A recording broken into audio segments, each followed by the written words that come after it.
हा मुलांनो, आज आपण इंग्रजीची एक नवीन गोष्ट शिकणार आहोत. तुम्हाला आवडतील नवीन गोष्ट? इंग्रजीचे शब्द बघा.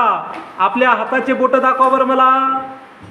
हा, दिसतायत का? आता मी माझ्या हाताचे बोट दाखवतो, पहा. दिसतेत का? हा, हे पहा, हात खाली करा. याला काय म्हणतात बरं? अरे, मराठीत काय म्हणतात? हा काय आहे? हे तर्जनी. याला काय म्हणायचं? तर्जनी. हे मधलं बोट आहे. हे काय आहे? मधलं बोट. आणि हे या बोटाला अनामिका म्हणतात. मराठीत काय म्हणतात? आणि याला काय म्हणतात रे? सू करायचं बोट का? याला म्हणतात करंगळी. याला काय म्हणतात? याला काय म्हणतात? हा. आता जसे मराठीमध्ये या बोटांची नावं आहेत, तसेच इंग्रजीमध्ये पण या बोटांची नावं आहेत. सांगू का नावं आता? हा, बघा. दिसतायत बोट? बघा, हा आहे अंगठा. काय आहे? अंगठ्याला इंग्रजीमध्ये थंब म्हणतात. काय म्हणतात? थंब. थंब. हा, थम्सअप. हे पहा, थम्सअप म्हणतोय. चला, आता हे दुसरं जे बोट आहे, मी हलवतोय का? याला इंडेक्स फिंगर म्हणतात. काय म्हणतात? Index finger. हा, तुमचं दाखवा. इंडेक्स फिंगर दाखवा. हा, इंडेक्स फिंगर. नंतर हे मधलं बोट आहे, याला मिडल फिंगर म्हणतात. याला काय म्हणतात?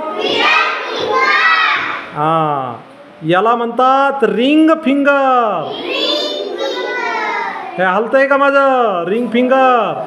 आणि याला म्हणतात लिटल फिंगर. आपण मराठीत करंगळी म्हणतो की नाही? याला लिटल फिंगर असे म्हणतात. आता बघूया तुम्हाला येतंय का? हा, दाखवा बरं. थंब. थंब दाखवा. शब्बास. ठेवून द्या थंब. आता इंडेक्स फिंगर दाखवा.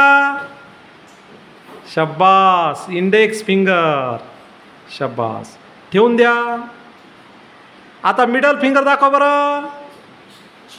Middle finger. हा, मिडल फिंगर. शब्बास. ठेवून द्या. आता रिंग फिंगर दाखवा. दोन बोटं नाही दाखवायची, एकच दाखवायचं. Ring finger. हा, दाखव, नीट दाखव.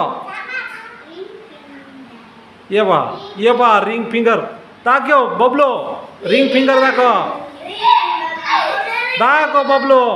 हा, कोण दा? हा, कल्पेश. Ring finger. श्रेयस. हा हा, दाखव ना. Ring finger. हा, शाबास.